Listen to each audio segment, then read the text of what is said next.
Elle m'a toujours fait rêver. Depuis gamin, j'avais des posters d'elle dans ma chambre. Des vidéos en boucle, et encore en boucle. Un rêve devenu obsession. Et aujourd'hui, ce rêve, je le vis. Voici ma BMW M3 E92. Un modèle à part. Une icône qui a su défier le temps et les critiques pour devenir une légende.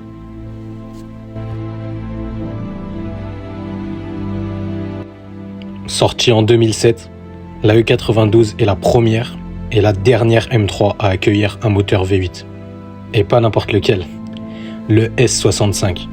Un bloc atmosphérique de 4 litres inspiré directement de la Formule 1. 420 chevaux qui montent à plus de 8000 tours par minute. Une symphonie mécanique. Pure, brute et vivante.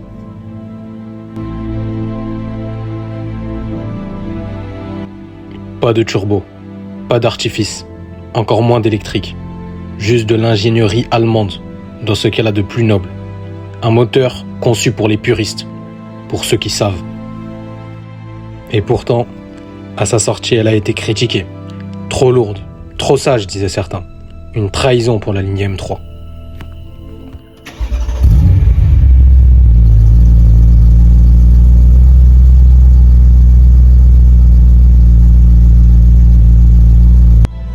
Mais avec le temps, les vrais ont compris.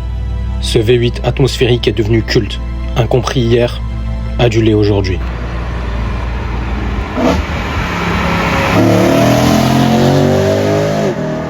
La E92, c'est une voiture qui demande à être apprivoisée. Elle ne te donne rien gratuitement, mais quand tu sais la lire, elle t'ouvre les portes d'un autre monde.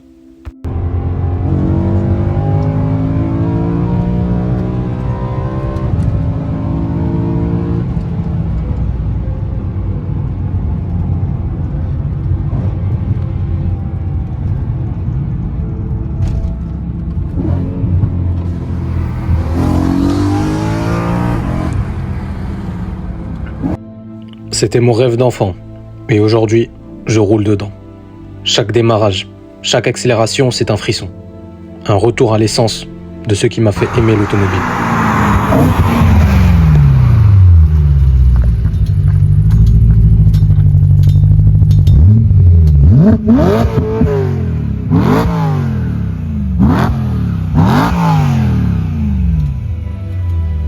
La M3 E92 n'est pas parfaite, mais justement, c'est ça qui la rend humaine, authentique et unique.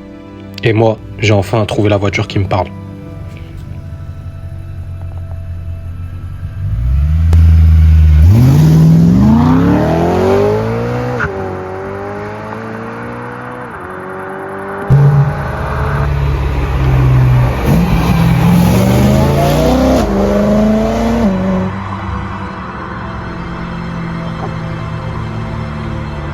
J'écris ce texte rempli d'émotions, parce que cette voiture, elle me fait ressentir des choses que rien d'autre ne m'a jamais fait ressentir. Eh bien salut tout le monde, bienvenue sur ma chaîne Yanis GTS les gars. Donc aujourd'hui présentation de ma BMW M3 E92. Comme vous l'avez compris dans l'intro, je vais directement commencer avec la partie esthétique et après il y aura la partie où je roule. Donc voilà, ça sera une vidéo entre guillemets un peu longue, mais c'est pour tous les passionnés. Moi je suis passionné de ce véhicule donc ça me fait plaisir de faire la vidéo. Même si personne n'a rien ou quoi, bon, c'est mon plaisir personnel. Donc voilà, en tout cas si ça vous plaît, n'hésitez pas à vous abonner etc. J'arrive avec du nouveau contenu, Inch'Allah. Donc voilà. Bon c'est parti, on va commencer avec la présentation esthétique les gars. Bien sûr je vous mets mes réseaux à l'écran, tout le patachi. Donc pour la présentation esthétique, donc comme je l'ai dit, une M3 E92. Alors déjà E92, la mienne c'est une quelle année? C'est une 2011. Donc voilà, je vais rentrer un peu dans tous les détails, etc. Vous avez vu, j'ai mis les cache-plaques, c'est un peu une galère, ils tiennent pas bien, donc j'espère qu'ils vont pas tomber pendant la vidéo. Donc moi, c'est une 2011. Qui dit 2011 dit LCI. Donc moi, comme vous pouvez le voir, c'est une M3 E92 LCI. Alors à quoi on reconnaît les LCI? Premièrement, au feu arrière. Donc c'est la seule particularité physique qui va changer. Vous verrez un peu ceux de la phase 1, ils ont pris un petit coup de vieux parce qu'il y a les clignotants qui sont un peu plus gros en dessous. Donc voilà. Après sinon ce qu'il y a d'autre qui change c'est le hydrave à l'intérieur etc. Mais ça on va le venir après. J'ai les jantes pack compétition. Donc déjà on va commencer avec le commencement, la couleur de la voiture. Donc ça c'est une spécificité, moi je trouve ça très beau. C'est un carbone schwarz. Alors je ne sais pas comment elle va ressortir à l'écran. Carbone schwarz ça signifie quoi? Ça signifie qu'elle est noire quand il n'y a pas de soleil. Comme là on est à un petit coucher de soleil. Elle va ressortir noire, mais quand il y a du soleil dessus, elle est bleue, voire elle tire un peu vers le violet. Donc là, on peut un peu voir le bleu marine.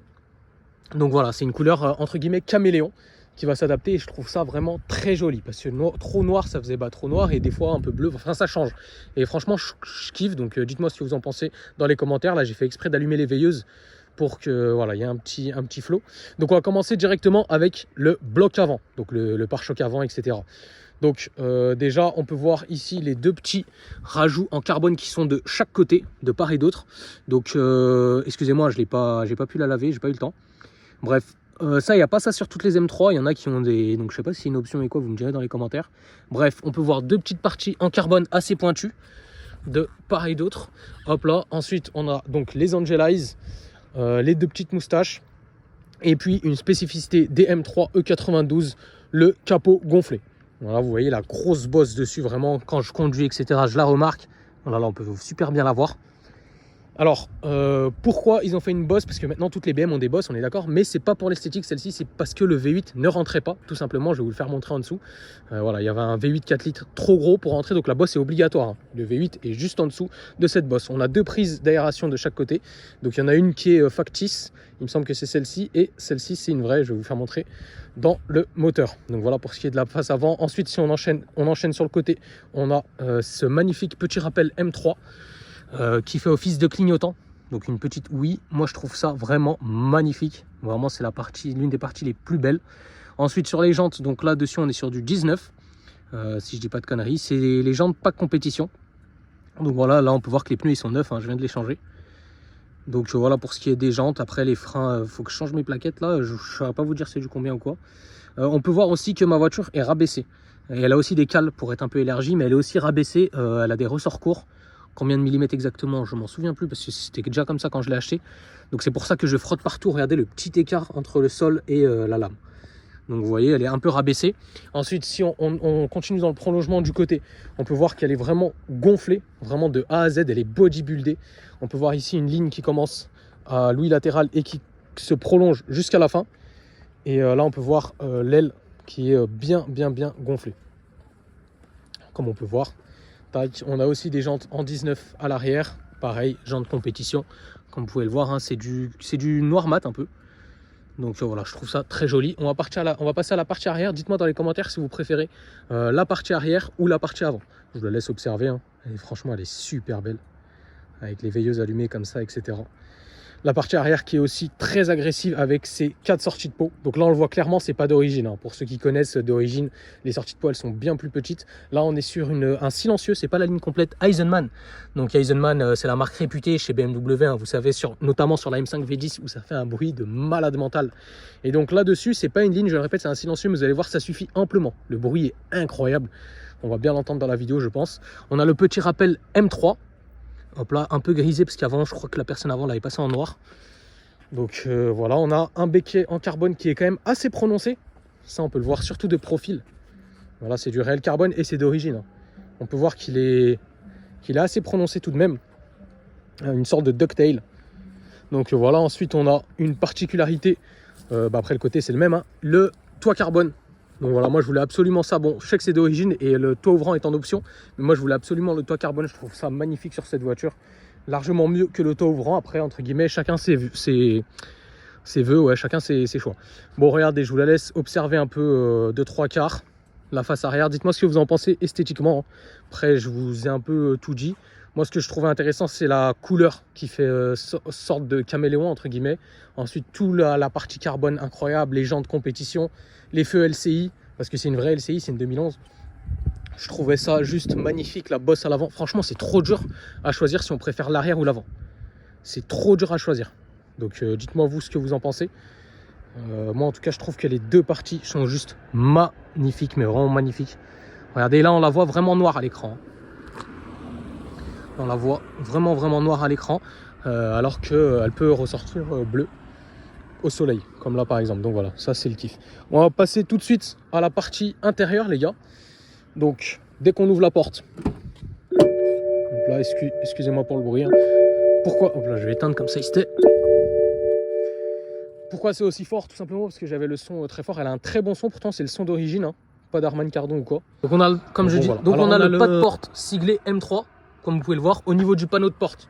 Alors, rien d'exceptionnel à part que c'est du cuir partout. Hein.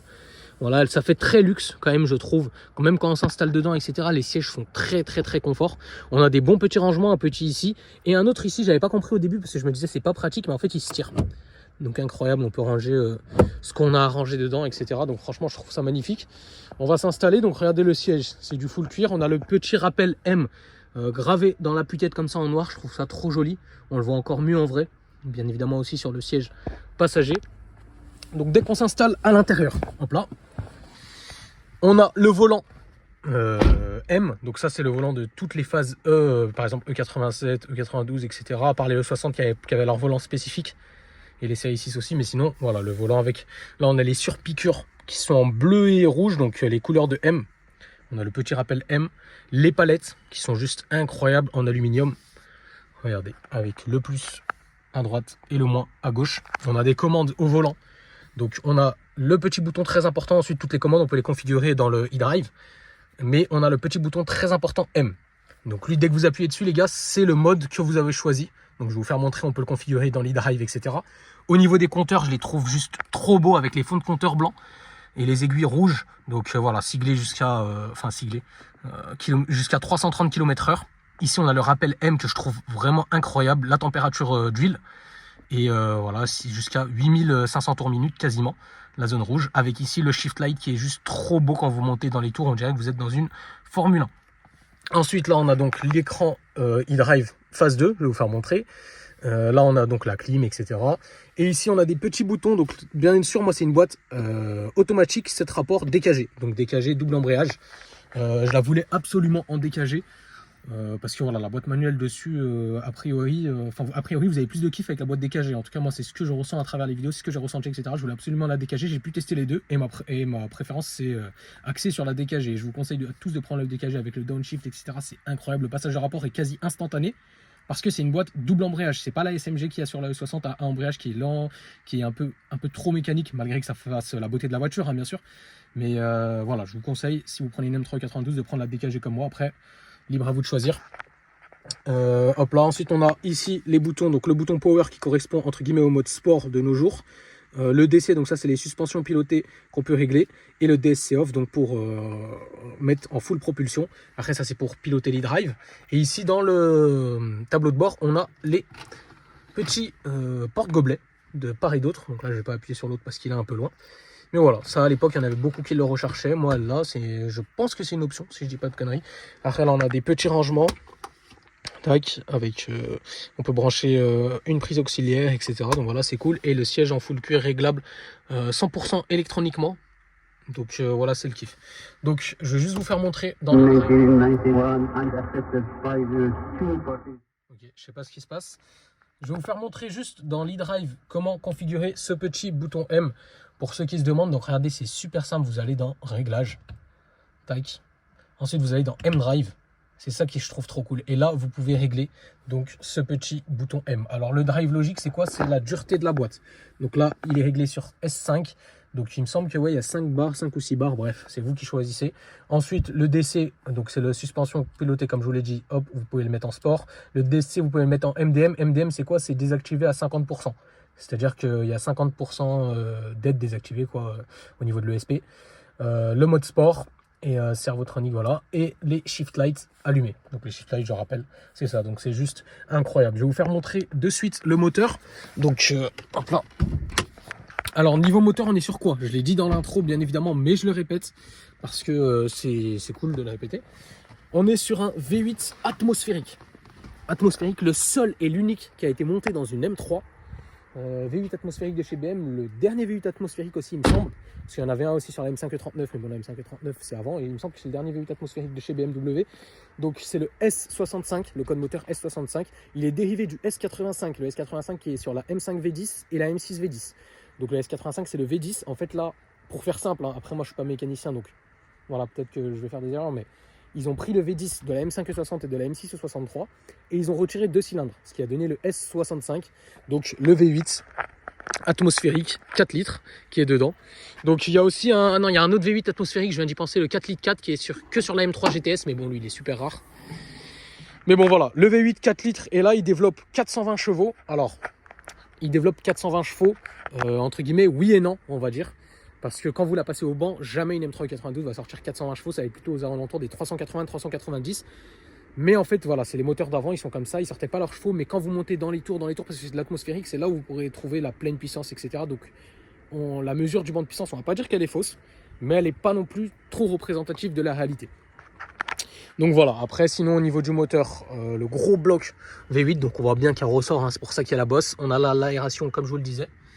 Tac. Après on a donc voilà le moteur hein, pour tous ceux qui trouvent ça magnifique comme moi. Vraiment je le trouve juste incroyable. Incroyable, incroyable. Donc comme je le disais, dérivé de la M5 E60. Alors il y en a beaucoup qui vont parler niveau fiabilité. Les gars, tant que... C'est vrai que ça va être des moteurs peut-être un peu plus capricieux que les derniers. Par exemple sur les dernières M3, je sais que c'est des moteurs très fiables. Vous pouvez leur mettre des stages, des machins, je sais qu'ils vont pas péter. Après là c'est clair que si vous arrivez à suivre l'entretien dessus, parce qu'il y a un gros entretien notamment coussinette bielle, actuateur de papillon, bien faire les vidanges de boîte, malgré que c'est pas préconisé constructeur, mais bien faire les vidanges de boîte et faire des bons entretiens, des bonnes vidanges, de la bonne huile, etc. Les bougies, les bobines. Bon, il y a quand même pas mal de choses, mais si vous respectez tout ça, et ce qui est de l'entretien avec l'année, quand même le véhicule a 14 ans. Hein, et ça restera entre guillemets fiable. Après que c'est de la mécanique, pour moi, tous les moteurs ne sont pas fiables. Voilà, tous les moteurs peuvent avoir des soucis, c'est de la mécanique quoi, vous voyez ce que je veux dire. Donc voilà, dites-moi ce que vous en pensez, moi je la trouve juste incroyable. Je vais vous faire la partie où je roule. La partie où je roule, je l'ai déjà fait dans le sud, je vous le dis, en fait j'avais déjà fait la vidéo présentation dans le sud, mais j'avais pas mis mes cache-plaques, parce que je les avais pas reçus. Donc moi je trouve que c'est mieux de mettre mes cache-plaques, maintenant on prend nos précautions entre guillemets. Donc je mets mes petits cache-plaques et normalement la partie où je roule ça sera dans le sud. Après je vais essayer un peu de mixer etc, sinon la vidéo va être trop longue. Donc voilà. Encore une fois, dites-moi si ça vous a plu les gars, la vidéo. De toute façon, je vous ferai l'outro juste après. Mais voilà. Bon les gars, on va se reprendre pour une deuxième partie entre guillemets test drive. Juste comme ça, kiff. Je sais pas trop où je roule, mais je kiffe. On a des belles routes, etc. J'espère que ça filme bien et tout ce qui s'ensuit. Voilà, encore une fois, je connais pas les routes, donc on va juste profiter du V8. Mais je vais pas rouler n'importe comment, parce que voilà, je connais pas les routes et donc en plus ce sont des routes avec beaucoup de lacets etc. Mais on va quand même profiter un petit peu les gars.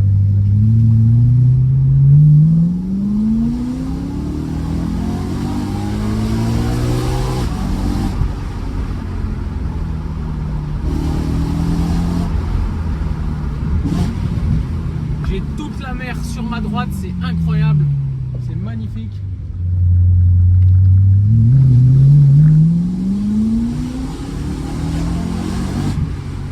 Là je suis à 6000 tours hein. J'ose pas trop pousser. Là c'est incroyable.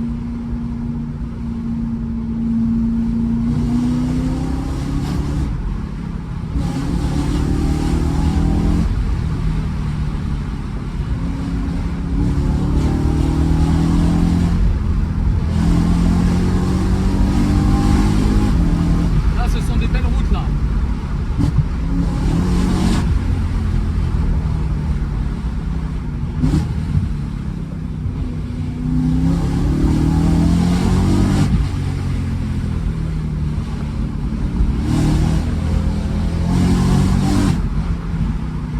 Là je prends du plaisir.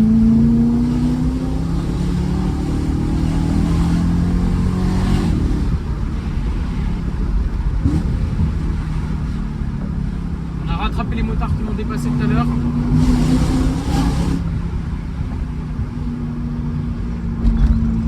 Incroyable.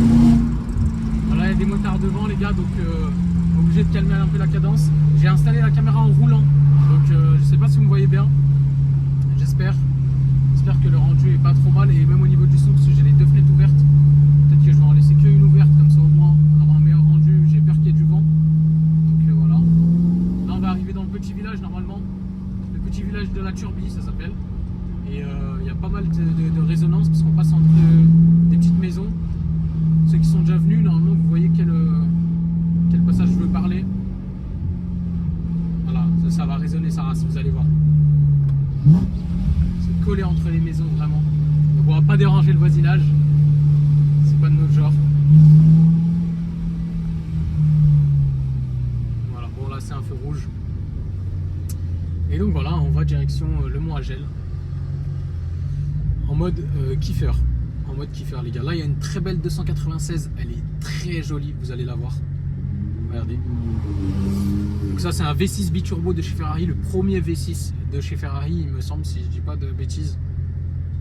Donc voilà, moi je trouve que c'est un très beau véhicule, en tout cas ça arrache le bitume, il me semble que ça fait 830 chevaux, 820 chevaux, quelque chose comme ça. Donc voilà. Par contre il y a une LED hybride aussi, donc bon il me semble que moi je dois continuer tout droit du coup, parce que oui comme j'ai mis le truc, j'ai pas le téléphone, enfin j'ai pas le GPS. Là ça va résonner un peu les gars.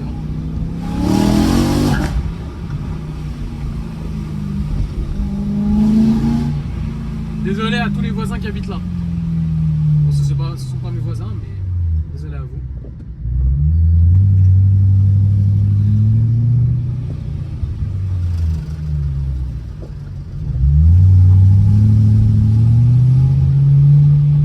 Direction le Mont Agel. Normalement, je connais la route, j'y suis tellement allé, les gars.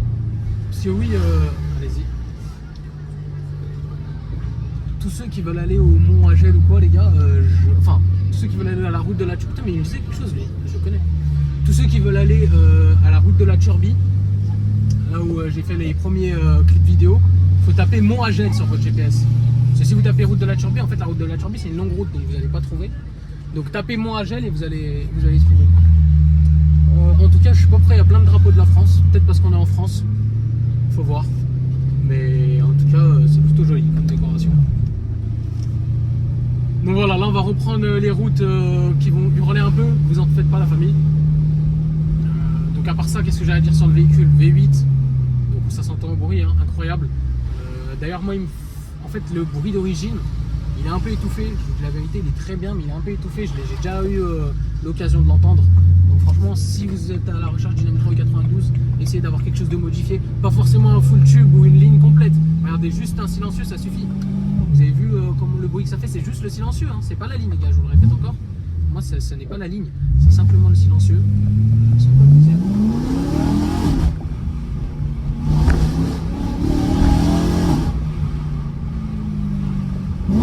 M3 bleu, ah non c'est M4, très belle M4.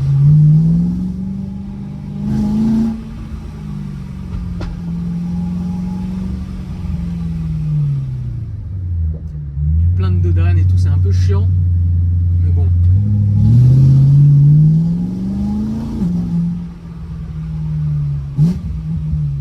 On kiffe le bruit, franchement. Et c'est là, les gars, franchement, je suis même pas à 30. Vous entendez le bruit?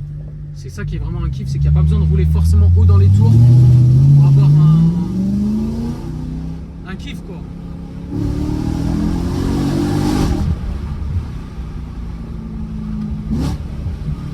Là je déteste cette route parce qu'elle est à double voie mais il n'y a qu'une seule voie.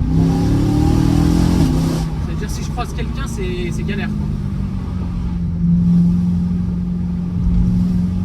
En plus il y a les arbres qui sont à moitié sur la route, celle-là elle est un peu dangereuse.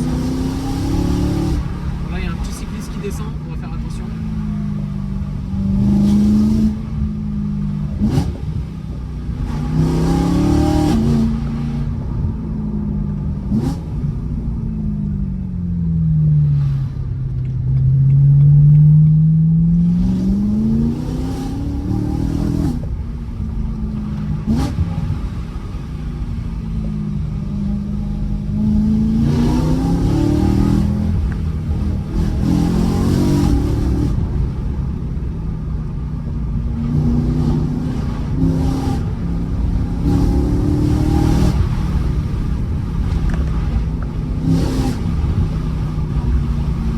À partir du moment où vous arrivez vers la route de la Turbie, c'est vrai que c'est une très belle route, mais les niveau esthétique, parce que voilà, là on va avoir la vue sur la mer et tout, incroyable. Voilà, c'est juste incroyable, on n'est pas encore arrivé, c'est le premier lacet ça, c'est le deuxième le plus important. Mais ce qui est chiant, c'est que il y a plein de bosses on dirait. Je sais pas si vous voyez, on est secoué dans tous les sens. que les routes tout à l'heure que j'ai pris là, je vous ai filmé un peu, il n'y a pas ces bosses de merde. Mais bref, ça fait quand même plaisir hein, de rouler au soleil, juste d'écouter encore, comme je vous l'ai dit, pas la peine de rouler vite. Hein.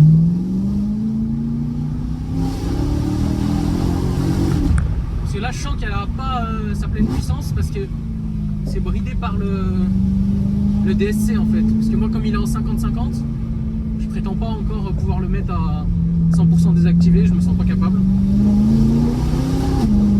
En fait comme il est en 50-50 ça bride un peu, je le sens. Et ça c'est à cause de la route parce que la voiture entre guillemets elle fait que de sauter et du coup c'est un peu chiant. Les petits cartes popo.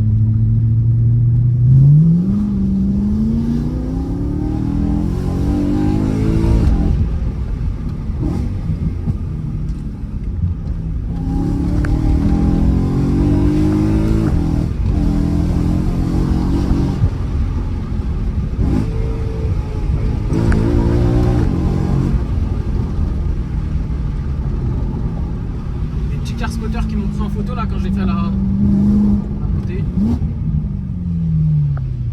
Oh c'est un 6.3. Incroyable, il y a un 6.3, on va essayer d'aller le voir. Je vais aller faire demi-tour là-bas.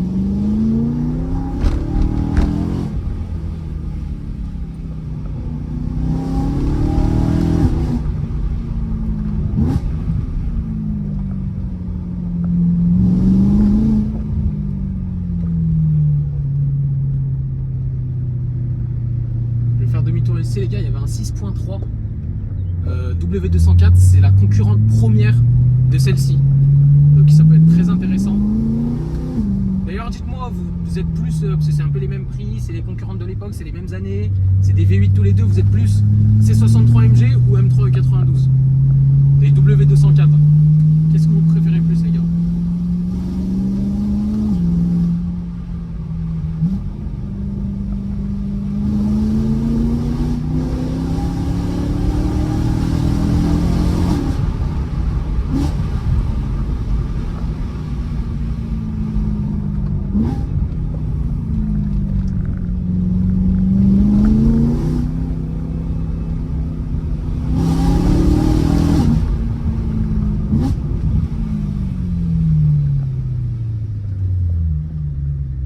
Bon, on va redescendre en mode tranquille. Je vais faire demi-tour ici.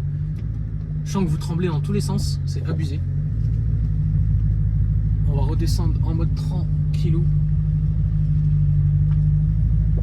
Donc voilà, et je vais vous faire l'outro un peu plus loin les gars.